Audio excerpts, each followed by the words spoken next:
Introduction time. This is B. Dylan Hollis. He's mostly known for his TikTok stuff, but he is a big presence on TikTok, and he's mostly known for a lot of his funny cooking videos. They're short, sweet, to the point, and he basically tries dishes from the 1860s all the way to the modern day. I'm gonna look through and see if I can see some good ones in here. He's got a lot of them. How about, just so I can show you guys what we're in for, how about we start with this one? A Valentine's cream pie from 59. Now I can't think of anything better for Valentine's Day than a good old-fashioned cream pie. And this one features the maraschino cherry pastry.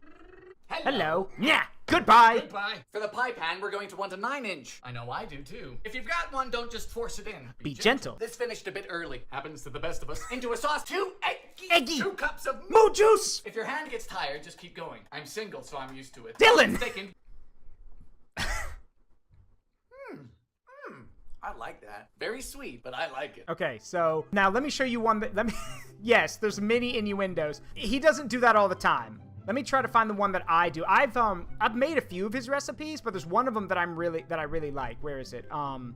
And trust me, we're gonna watch a few of these because they're great. Oh yeah, this one. Peanut butter bread from the Great Depression. Now the Depression was rough, and while some people like it that way, the world of baking didn't. Butter, sugar, and eggs were scarce, but there was shelf-stable peanut butter. Start with 2 cups of flour, a pinch of salt, only a 1/4 cup of sugar, and 4 teaspoons of baking powder. Is that a typo? We want the bread to rise, not generate thrust. On this episode of Bread Goes to Space, mix. In goes 1 1/3 cup of moo juice. That's milk. Now the 1/2 cup of peanut butter. You know, Peter Pan came out in 1928. Brave king. I waited until 2019. Get in.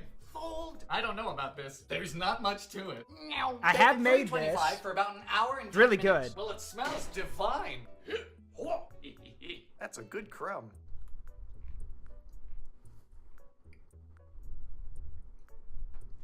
Man. This is stellar. It's perfectly peanut buttery and sweet.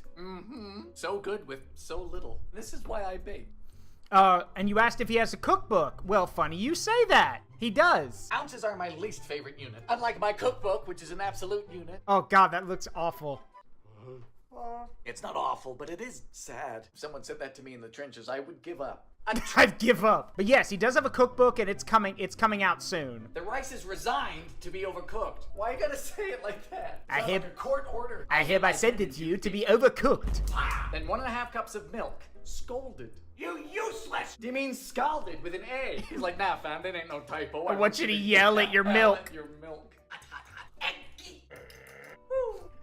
Well, the rice resigned, all right. It is no longer with us.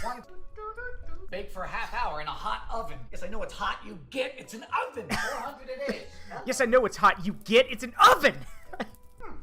Like a really smooth, fluffy cornbread. The rice does more than you think. Thank you. Here's the thing. I've shown a lot of his videos to people, and the crazy thing is that Dylan. The cool thing about Dylan is that like my mom even asked. She's like, why does he hand mix everything? Like, doesn't he have you know, tools and stuff for it? Doesn't he have like the utensils and everything? He does. But Dylan has said in a lot of his videos that he wants his videos to be approachable by everyone. So he doesn't use a lot of like the rich like, you know, those expensive kitchen appliances. He does mostly everything by hand. So because it just shows you can do it too. So for example, I have the tools, but it's still fun to do by hand. Whipping egg whites though, never again. Funny you say that. A whipped cream cake. I have also made this. It is difficult. From 1936. This recipe has no butter and no oil, which is amazing because it's American. 3 large eggs, whites only. Sounds about right for 1936. Whip until stiff.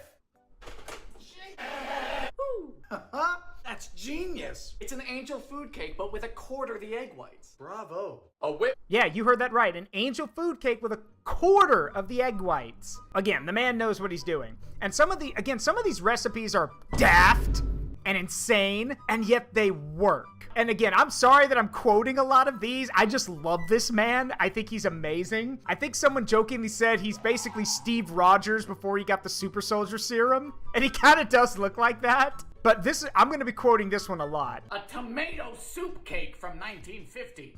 What's the difference between margarine and shortening? The amount of time spent on the toilet. Sift your flour 3 times. Lady, your cake has tomato soup in it. This is the least of your worries. Synonym. Be careful not to overmix. Sorry, I'm just trying to kill it. And check this out. Shut up. Doesn't taste like tomato. Tastes like chocolate. No, I do not have an explanation. No, I don't know why. But yeah, I don't know. Don't look at me. I don't know where a lot of y'all are in the world, but again, I live in the South. I've told y'all this. I live in the Southeast. I have never heard of this candy before. Apparently, it's a thing. I've never heard of it. Potato candy from the Great Depression. Yes, potato candy. Brace yourselves, boys and girls. We're going in hard. Just like my relationships, candy is inevitably unhealthy, so potato seems a peculiar addition. Peel and boil one russet. Ah! This recipe only has 3 ingredients, so I'm a bit scared. Your time has come. Add 8 to 10 cups of powdered sugar. Cups? Cups! 8 is the low end. There shouldn't be 8 to 10 cups of anything. This is poundage of sugar. Yeah, you guys heard that right. 8 to 10 cups of powdered sugar. The potatoes are gone. It's turned to liquid. Are you a sorcerer? I love that. It's the potatoes are gone. They've turned to liquid. Are you a sorcerer? And also, a jar of peanut butter. Every turn in this recipe has been a left. Come on. This feels familiar. To the fridge. Well. And? Mushroom. It's good. I'll be damned. Yeah. Yeah, it's a real thing. It shouldn't be, but it is. Oh, Ciabatta's had it. Oh, you have? So what do you think, Ciabatta? Oh, you were not a fan. Okay. These are my favorite. I love these. I make these in bulk and give them to people. I take them to events. Like, people love these, and they are so easy. Here's the deal. These are magic peanut butter cookies. If you're a peanut butter cookie fan, you're gonna love these. If you're not, meh. But trust me, these are so easy a child could do them, and I stand by that. Check this out. Magic peanut butter cookies from '84. These are 3-ingredient cookies, which means I have some serious doubts. Because a normal cookie contains butter, milk, salt, baking powder, flour. This recipe just says no. We start with 1 cup of peanut butter, a half cup of sugar, plus 1 egg. And that's it. This is not how you make cookies. Just roll them out, then cross them with a fork. There's no way. This is gonna end up a melted tray of peanut butter. $3.50 for 10 minutes. No, come on. How? You cheated. And they're so good. These are brilliant. Melt in your mouth, brilliant. Here I was thinking I knew how baking worked. It's not fair. Yeah, science. Now, yes, science. Here's the thing. I have experimented with this recipe. I have done it with brown sugar and white sugar. I have done it with different types of peanut butter. I've added chalky chips. Here's what I can say. First of all, the biggest difference is the sugar type. White sugar is going to be a little bit it's going to amplify a lot of the peanut butter flavor, and it's also going to make the cookies, from my experience, going to make them a bit or I'm not going to say crunchy, but it makes them a bit softer. It gives them a better mouthfeel. Brown sugar tends to, it softens the flavors a bit, but it will sometimes crisp up the cookies. So, and I know that's weird. I'm pretty sure it's supposed to be the other way around, but yeah, it's weird. Sufficiently advanced baking is indistinguishable from magic. Yeah.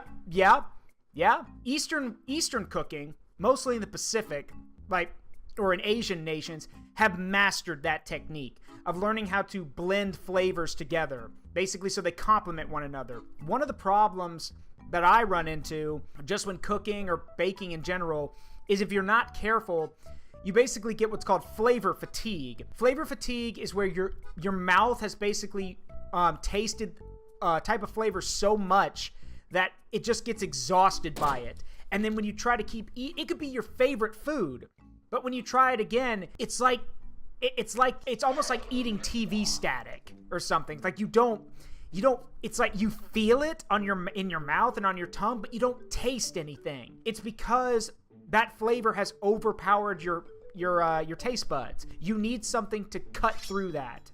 So one of the things they do, I'll give you an example. If you go to a good Italian restaurant, you might notice that if you get something like Alfredo or a rich dish, you might be offered a piece of lemon to go with it.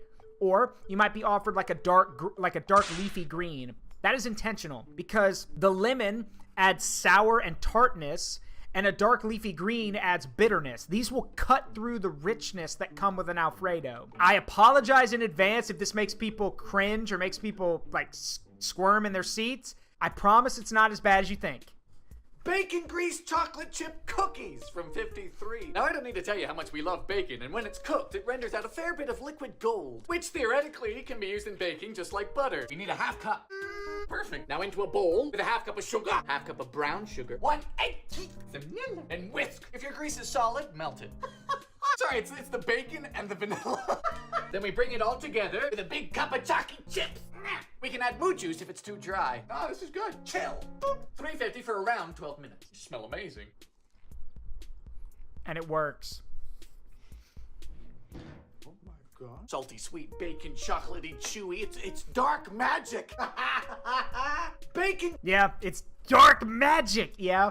Basically. I have not made that, but let me explain. I want to show you guys another recipe. I've actually made this one. I gave it to my grandmother right before she went in for surgery because I thought it'd be good, and it's actually pretty easy. And also, how many let me preface it by saying this. How many dishes or cake dishes do you know that let you stab a cake? A Jello poke cake from 79. So there's two crazy things about this cake. One being, well, it's a cake with Jello set inside of it. Second being, it's found in my new cookbook, Baking Yesteryear, coming out this July everywhere books are sold. For eggy. Oh, the nerve! I know what I'm doing. I have a cookbook. Then we alternate mixing dry to wet with a cup of mood Your typical. This is a white cake. Pretty simple. Done. Then into a 9x13. $3.50 for about a half hour. Then over 3 ounces of any flavored Jello. Goes a cup of boiling water. This is the first time I'm using raspberry. So it's been an hour and both of these have cooled down. So now we stab. But you never stabbed a cake before. Here we go. To the fridge. Good morning. Top with whipped cream. Or Cool Whip when I made it. Oh, that's a darn good cake. A Jello. Yeah, it's literally just a yellow cake with Jello inside of it because you stabbed holes into it. You know, I've never been particularly religious, but today might be the day. Decorate with almonds. Decorate? How do you decorate a tumor? I hate it. They'll toast in the oven. We're not concerned about the almonds. I am in utter fear. Yeah, I wouldn't eat that either. Oh. God damn. Yeah, this is severe. Tastes like an IHOP kitchen floor. Oh, God. I hate it. Here's one. A chocolate mayonnaise cake from 56. Yes. And it's not just a little bit. No, it's a severe, unauthorized cup of mayonnaise. Yes, you heard that right. A cup of mayonnaise. Cup of water. Honey, you can't Can't dilute a war crime. You know, it's horrible now, but I hope it turns out okay. Like children. Good heavens. Holy fuck. Fantastically moist. The chocolate is tangy. I'll concede you were right. Yep. Mayo is just eggs and oil. Oh, sorry. Of a sort. There's other things in there too, but mainly mayo can serve the role of other ingredients. To mix, we must only use our hands. Don't worry, my hands are the only touch I know. Oh, you sad man.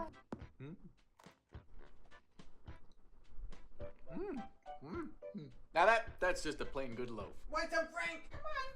Irish soda bread from... Very rustic, very crunchy. It's a very good, Oh, you bought the cookbook. Yeah. Soda breads are quick. That's the whole point of them. They're quick. They're called quick breads. At least I think so. Oh, yeah?